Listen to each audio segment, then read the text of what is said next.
안녕하십니까. 혼란한 정치 시사 이슈를 술술 풀어보는 송국근의 혼술 4월 24일 수요일 오후에 인사드립니다. 민주당 대표 이재명 4.10 총선 이후에 거칠 게 없다는 듯이 언행을 하고 있습니다. 자, 그런데 이재명 잡는 사람이 나타났습니다. 바로 이원석 검찰총장이죠. 오늘 아침에 제가 조간 딱풀에서 전해드렸다시피 이원석 검찰총장이 작심 발언을 쏟아냈습니다.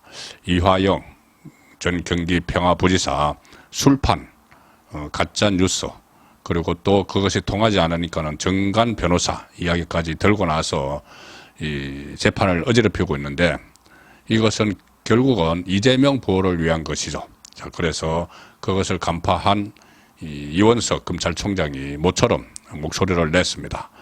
상당히 날카롭게 핵심을 짚어서 이화영, 실제로는 이재명을 저격을 했죠.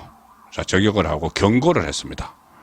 이 말로 지금 하지만은 뭐 직접 그런 그 용어를 사용하지는 않았지만 제가 해석하기에 그렇습니다. 지금은 말로 경고를 하지만은 이것을 멈추지 않으면은 실제 행동으로 들어갈 수 있다. 행동은 구속영장 청구죠. 이재명에 대한 구속영장 청구.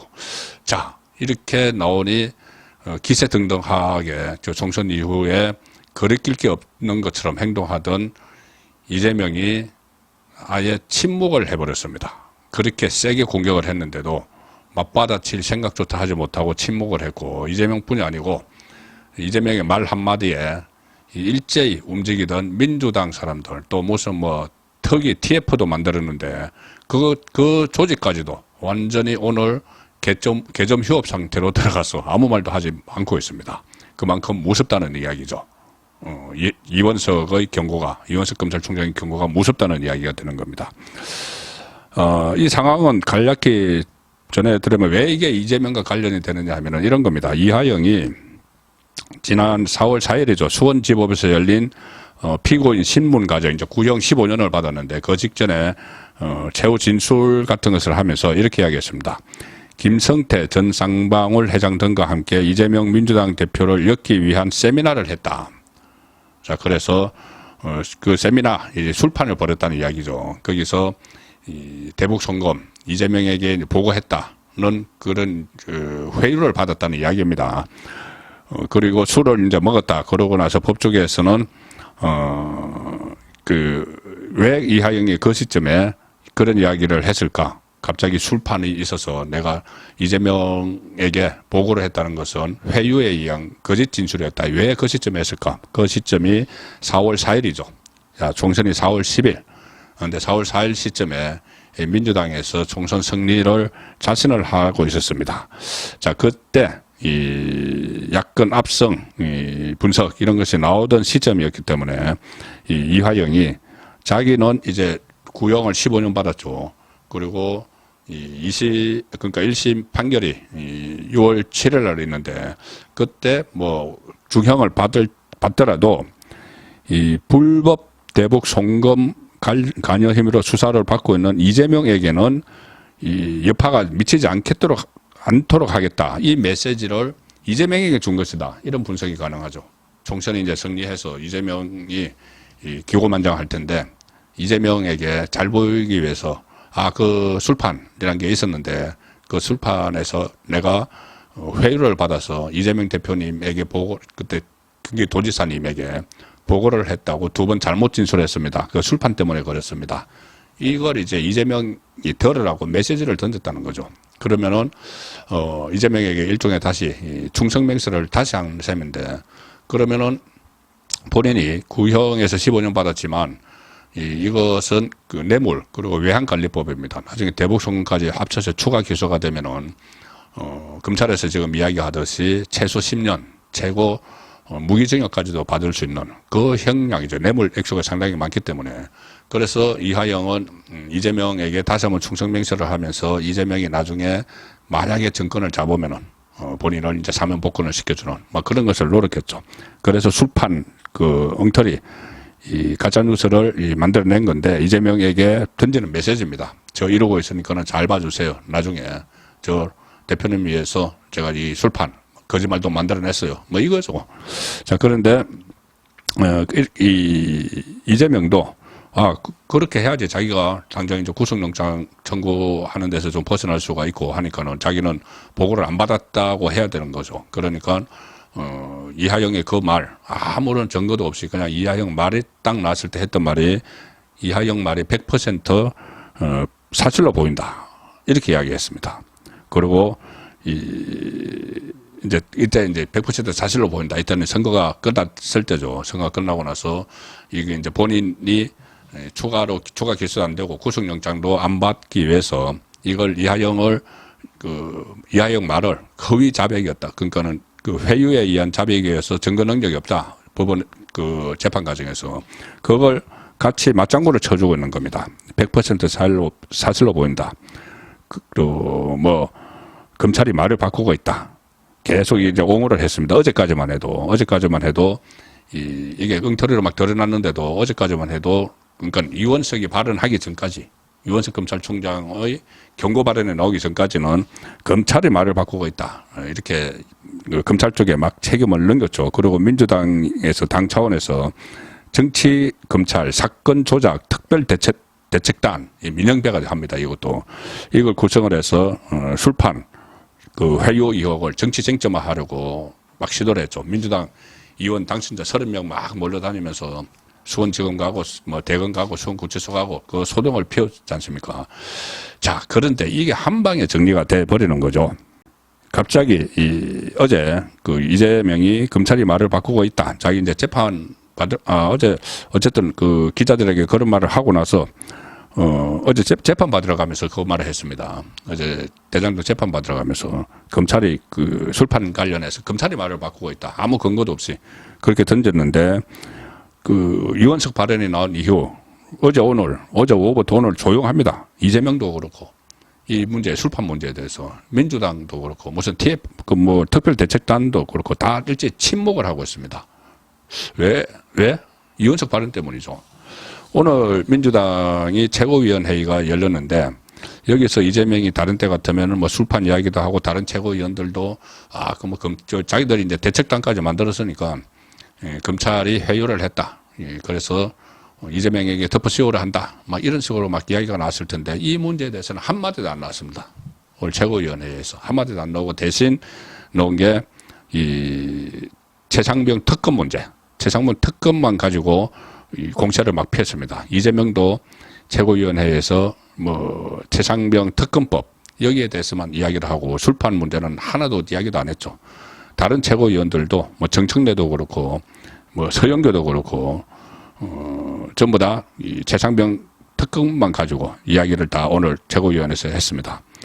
이 총선 직후에 그 이재명과 최고위원회 한 30명 막 동원해가지고 총력을 쏟았던 술판은 싹 사라져 버렸습니다. 그만큼 경고가 무섭기 때문이죠. 그동안 뭐 이재명은 이 총선 뒤에 첫 최고위원회의에서 심각하게 처벌해야 될 중범죄고 국기문란 사건이다. 이렇게 이야기를 했죠. 술판 사건을. 그리고 대장동 공판에 출석하면서 16일 검찰의 태도로 봐서 이화영의 진술은 100% 사실로 보인다. 그리고 검찰이 출정 일지도 내고 반박 자료를 다 냈죠.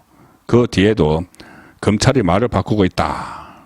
그래서 민영배 주축해서 정치검찰 사건 조작 특별대책단 출범해서 막 분위기를 띄웠는데 어제 오전까지 분위기를 막 띄웠는데 갑자기 이원석 검찰총장의 발언을 듣고 조용해진 겁니다. 마치 겁먹은 것처럼. 이원석 검찰총장이 어제 이화영을 일단 겨냥을 합니다. 1심 선고를 앞둔 중대한 부패범죄자의 허위 주장이다. 그리고 중대한 부패범죄로 재판을 받고 있는 사람이 사법 시스템을 흔들고 공격하는 일은 당장 그만둬야 한다. 자, 이까지 이화영 공격이죠. 그 다음에 민주당과 이재명을 직격을 합니다. 민주당에 대해서는 공당에서 이화영의 진술만 믿고 이에 끌려다녀서는 안 된다. 자, 그 다음에 이재명이 뜨끔 할 말을 합니다. 뭐라고 했냐. 이화영 진술은 100% 사실로 보인다고 이재명이 말을 했는데 이재명이 그렇게 이화영을 믿느냐.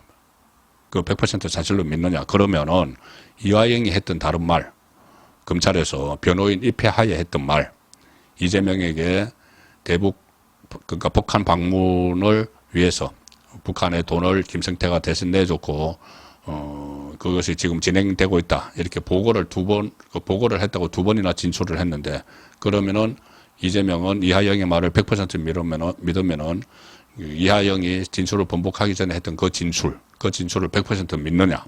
그럼 당신이 다 알고 있는 것 아니냐? 대북송금. 이렇게 직격탄을 날려버렸습니다. 이원석 검찰총장이 이재명의 대북송금 관여 사실을 진술한 것도, 이하영이 진술한 것도 100% 진실인지 되묻고 싶다. 자, 이거 무서운 말이죠. 이재명 입장에서는. 지금 이걸 가지고 보고를 받았다, 그래서 알았다고까지 했다는 것 때문에 이재명은 한번 구속영장이 청구가 됐었죠. 그때 백현도 그 대장동 사건하고 성남 FC 사건하고 묶여서 서울중앙지법에 구속영장이 신청이 됐었죠. 근데 유창훈, 그때 국회에서는 통과가 됐는데 유창훈 부장판사가 기각을 해버렸습니다. 영장을 기각을 해버렸죠. 그때 이 다른 사건들은, 성남 FC나 다른 사건들은 다 기소를 하고, 이 대북 송금 이 부분만 딱 아직 기소도 안 하고 검찰이 들고 있는 거죠. 자, 들고 있는 건데 검찰총장이 이재명을 향해서 당신에게 다 보고를 했다는 이하영 말을 100% 믿느냐?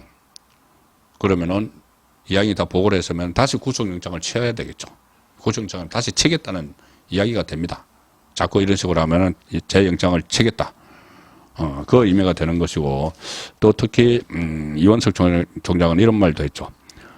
거짓을 말하거나 거짓말을 꾸며대거나 법원과 검찰을 흔들어서 사법 시스템을 공격한다고 해서 있는 죄가 없어지거나 줄어들지도 않고 형사처벌을 피할 수도 없다. 자, 범죄자 입장에서는 상당히 무서운 말로 들리겠죠. 겁을 먹을 수밖에 없겠죠. 자, 그래서 이원석 총장의 말을 읽고 나서 일제히 침묵에 들어갔습니다. 딱 한마디 한 게, 이재명 대표 쪽이 딱 한마디 한 게, 이원석 총장의 발언은 대꾸할 가치가 없다. 그리고 일일이 반박을 못 합니다. 안 합니다. 하면은 검찰을 자극을 한다고 생각을 하겠죠. 반면에 국민의힘 법사위원들은 오늘 기자회견을 열어서 이원석에게 힘을 보태고 있죠. 거짓말로 재판을 방해하는 범죄 피고인, 허위 사실을 거침없이 밝히는 변호인, 가장 이득을 보는 뒷배의 삼각편대 이재명입니다.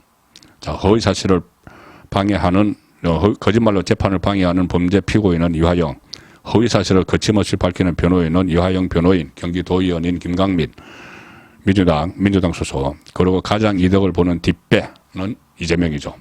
이 삼각편대가 일사불란하게 이재명 대표 방탄을 위해 움직이고 있다.